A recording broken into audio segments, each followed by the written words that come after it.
अस्सलामुअलैकुम guys, welcome back to my channel. And आज work power and energy के past paper की हम प्रैक्टिस करेंगे, ठीक है। और इंशाल्लाह ताला आज इस टॉपिक को हम क्लियर कर देंगे, ठीक है जी। तो सामने क्वेश्चन है, a girl of weight 500 newton runs up a flight of stairs in 10 seconds. The vertical height of the stairs is 5 meters, ठीक है। What is the power, average power, ठीक है। तो बेसिकली इसमें पावर का फार्मूला लगना है, ठीक है। सो पावर का फार्मूला क्या है, एनर्जी ओवर टाइम या फिर वर्क डन ओवर टाइम, ठीक है। तो हमें सबसे पहले वर्क डन निकालना पड़ेगा। सो फॉर वर्क डन हमारे पास फार्मूला होता है फोर्स मल्टीप्लाई बाय डिस्प्लेसमेंट, ठीक है। तो हमारे पास फोर्स है 500 न्यूटन, ठीक है। इसके अलावा जो हमारे पास डिस्प्लेसमेंट है दैट इज़ 5, ठीक है। तो ये हो जाएगा 2500, ठीक है। तो ये हमारे पास बेसिकली वर्क डन आ गया, ठीक है। लेकिन अभी यहाँ पे क्वेश्चन ख़त्म नहीं हुआ, अभी हमें पावर निकालनी है। तो ये हो जाएगा 2500 ओवर 10 सेकेंड्स है आपके पास, मतलब टाइम आपके पास मौजूद है। 0 से 0 कटा तो आंसर आया 250।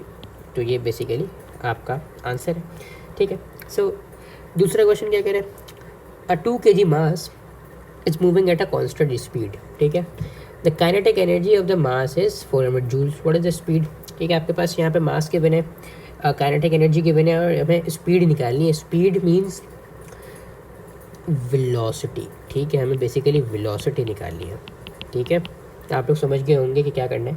तो बेसिकली काइनेटिक एनर्जी का फॉर्मूला हम लिखेंगे, that will be 1/2 multiply by mass multiply by v², ठीक है। तो हमारे पास काइनेटिक एनर्जी है 400 is equals to 1/2 multiply by mass हमारे पास है 2 kg मल्टीप्लाई बाय v², ठीक है। 2 से 2 कट गया, ठीक है, ये हो गया 1 और ये बच गया 400 इज इक्वल्स टू v², ठीक है। तो अब ये स्क्वायर दूसरी तरफ जाएगा तो ये बेसिकली बन जाएगा 400 का स्क्वायर रूट और ये हो जाएगा v, ठीक है। So it will be v is equals to 20, ठीक है। सो आई होप आप लोगों को समझ में आ रहा है, ठीक है। सो नेक्स्ट क्वेश्चन की तरफ चलते हैं। अब हम लेते हैं ये वाला, ले लेते हैं और ये वाला लेते हैं जी। तो ये क्वेश्चन आपके सामने आ गया, ठीक है। अब बेसिकली इसमें आपने एफिशिएंसी का काम करना है, ठीक है। और कल की क्लास में जो मैंने पढ़ाया था ना, बेसिकली इसमें वो क्वेश्चन है, ठीक है। थोड़ा सा मैं अरेंज कर लूँ उसके बाद फिर जी। तो फिगर 4.1 शोज अ हाइड्रो इलेक्ट्रिक पावर स्टेशन, ठीक है। कल ये बात हमने डिस्कस की थी, ठीक है। Water from the lake is use to produce the electricity in turbine house. अब पार्ट ए में क्या कह रहे हैं, state where the water has the least potential energy, ठीक है। लीस्ट पोटेंशियल एनर्जी, ठीक है। मैंने आप लोगों को बताया था, ठीक है। कल मैंने आप लोगों को एक बाकायदा ड्राइंग करके बताया था। उस ड्राइंग में बेसिकली क्या था, बेसिकली आपके पास ये एक डैम था, ठीक है। ये एक टरबाइन थी, ये एक जनरेटर था, ठीक है, ठीक है। सारी चीज़ें लेवल थी और ये यहाँ पे पानी था, रिजर्वॉयर, ठीक है। रिजर्वॉयर में मैंने बताया था कि पोटेंशियल एनर्जी स्टोर्ड होती है, ठीक है। Potential energy stored in reservoir, ठीक है। तो मतलब यहाँ पे पोटेंशियल एनर्जी ज़्यादा है, ठीक है। पोटेंशियल एनर्जी ज़्यादा है यहाँ पे, ठीक है। लेकिन ये क्वेश्चन करें लीस्ट, ठीक है।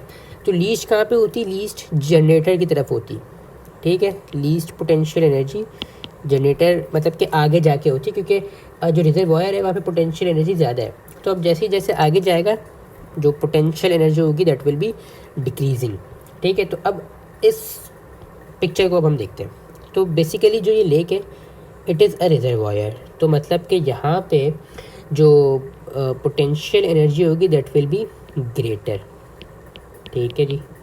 आई होप आप लोगों को समझ में आ रहा है, ठीक है। तो मतलब कि आगे जाएगा तो ये यहाँ पे कहीं पे लीस्ट है पोटेंशियल एनर्जी, ठीक है। आई होप आप लोगों को मेरी बात समझ में आ रही है, ठीक है। तो बेसिकली हम लिख देते हैं रिवर के पास, ठीक है। तो रिवर के पास बेसिकली लीस्ट पोटेंशियल एनर्जी है, ठीक है। आई होप आप लोगों को समझ में आया है जो मैंने कहा है, ठीक है। सो आगे चलते हैं।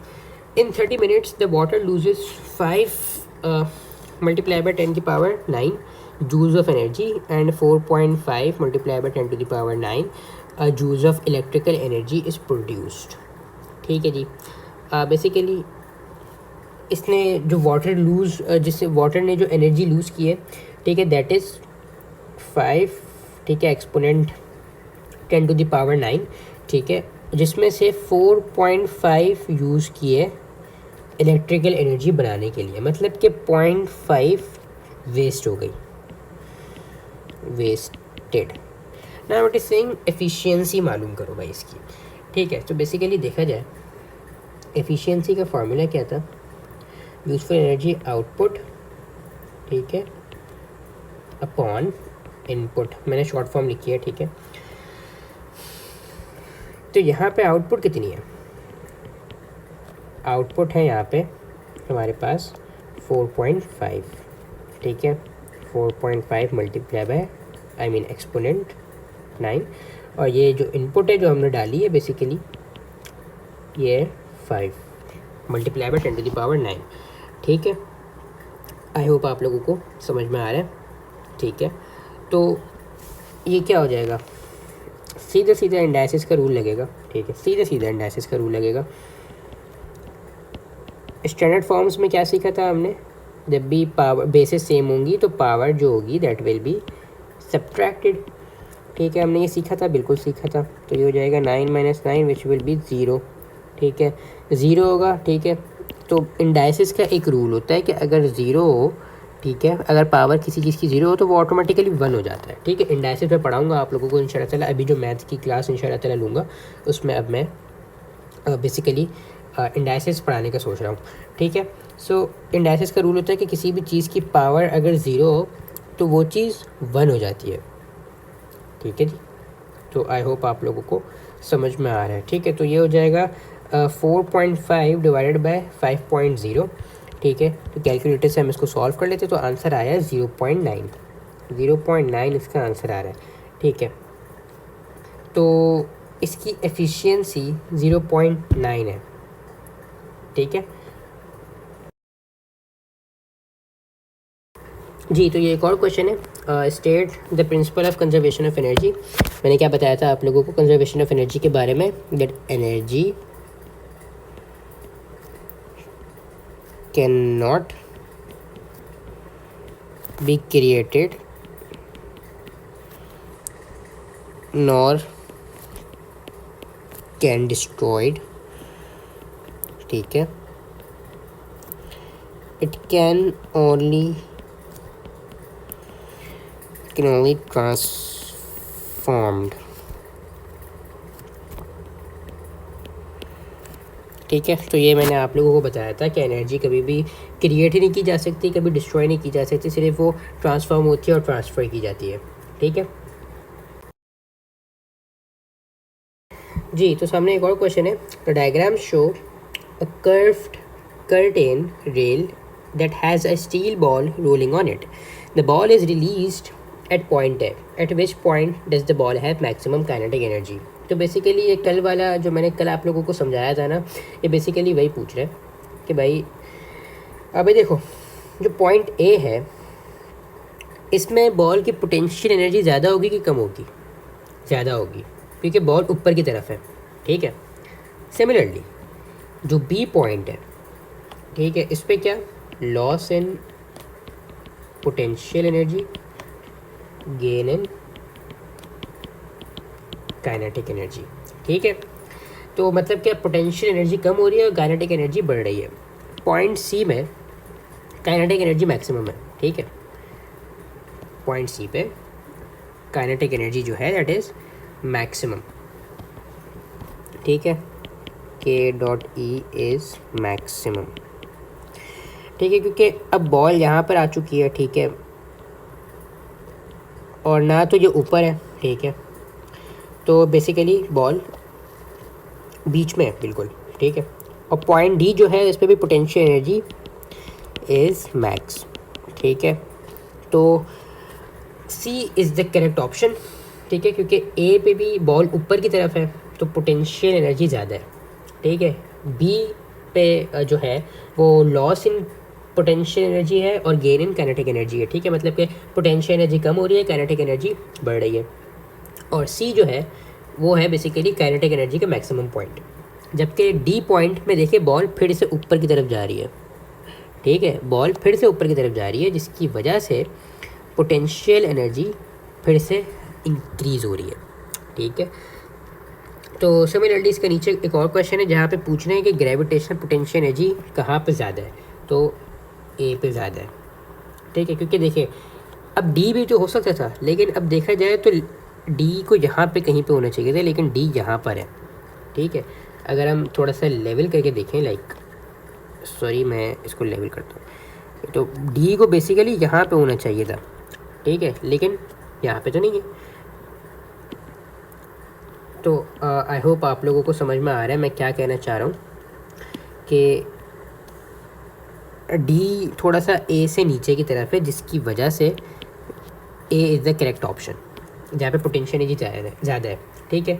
बी जो है उस पर लॉस इन पी है, ठीक है, अगेन पुरानी वाली बात, लॉस इन पी, ठीक है, और गेन इन काइनेटिक एनर्जी। सी पे काइनेटिक एनर्जी मैक्सिमम है, और डी पे, डी दरअसल बी की जगह पर आ रहा है, अगर देखें तो डी बी की जगह पर आ रहा है, ठीक है। तो इसमें gain in potential energy and loss in kinetic energy.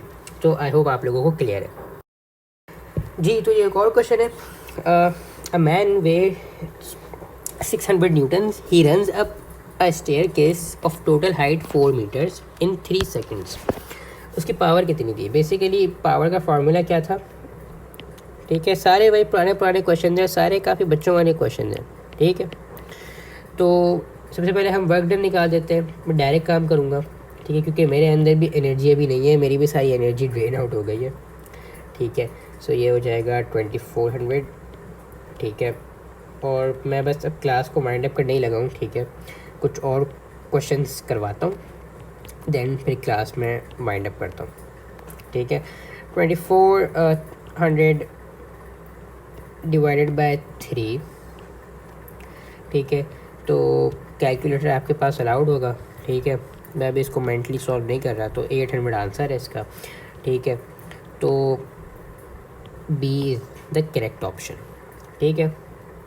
एक और क्वेश्चन की तरफ चलते हैं, ठीक है, and probably the second last question या लास्ट क्वेश्चन, सेकंड लास्ट कर लेते हैं, ठीक है। तो इस पे बेसिकली आपने वर्क डन निकालना है, ठीक है। इधर आपके पास है 1680 न्यूटन एंड 50 मीटर्स, ठीक है। मैंने सीधा टाइम बचाने के लिए मैंने सीधा यूनिट देखे, ठीक है। यहाँ पे वर्क डन को मैंने देखा, ठीक है, तो वर्क डन का फार्मूला मेरे दिमाग में आ गया कि भाई मैंने वर्क डन का फार्मूला लगाना है। ये दरअसल पेपर अटेम्प्टिंग टेक्निक होती है, ठीक है, ये पेपर अटेम्प्टिंग टेक्निक होती है कि आपने अपना टाइम कैसे सेव करना है, ठीक है। मेरे दिमाग में वर्क डन का फार्मूला था, मैंने सीधा नंबर्स देखे, ठीक है, और मैंने उनके आगे का यूनिट देखा, ठीक है, मुझे समझ में आ गई कि भाई क्या सीन है, ठीक है। उसके बाद फिर मैंने क्वेश्चन जो मतलब जहाँ पे आंसर की जगह उससे पहले वर्क डन लिखा है, ठीक है, तो कॉमन सेंस, ठीक है, यूज़ की मैंने, एंड देन सिंपल सा काम है, मैंने क्वेश्चन पढ़ा ही नहीं, ठीक है, और इससे मेरा अच्छा खासा टाइम बच गया, ठीक है। तो ये पेपर अटेम्प्टिंग टेक्निक होती है, ठीक है, तो इससे आपको काफ़ी हेल्प होती है, ठीक है। तो जो इसका आंसर है दैट इज़ 84,000, ठीक है। सो आई होप आप लोगों को क्लियर है, ठीक है। सीधा मैंने क्वेश्चन पढ़ा ही नहीं, मैंने फिर भी सॉल्व कर दिया, ठीक है, और आंसर मेरा करेक्ट है, ठीक है। सो ये पेपर अटेम्प्टिंग टेक्निक होती है जिससे टाइम बचता है, ठीक है। तो फार्मूला आपने याद रखना है बेसिकली, ठीक है।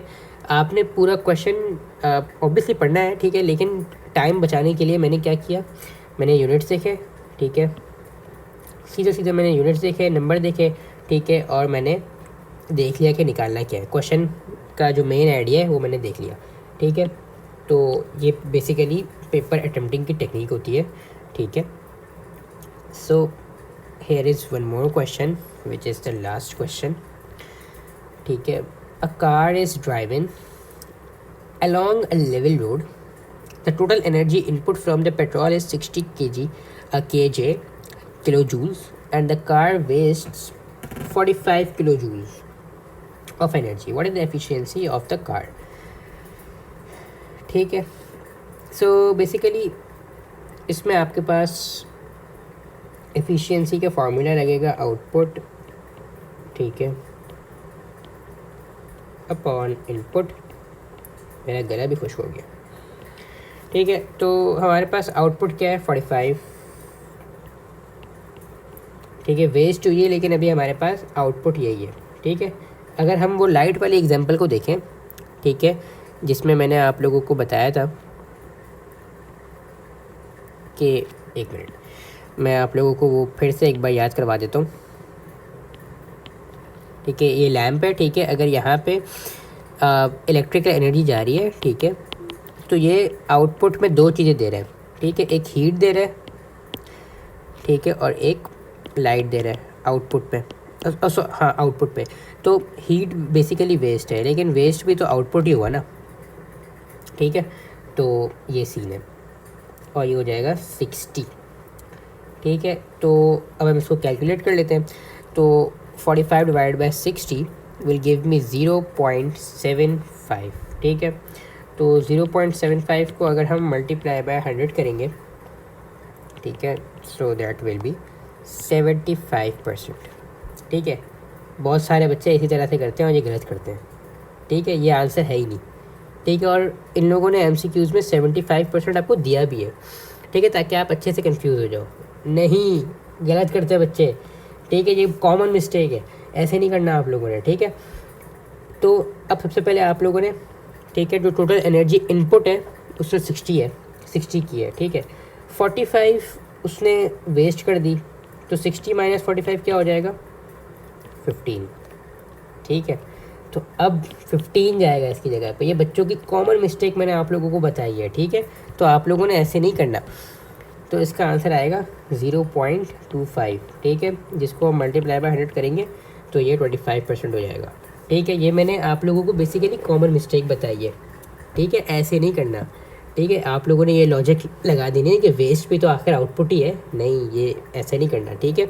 यूज़फुल आउटपुट, ठीक है, जब भी यूज़फुल आउटपुट, यूज़फुल इनपुट, ठीक है।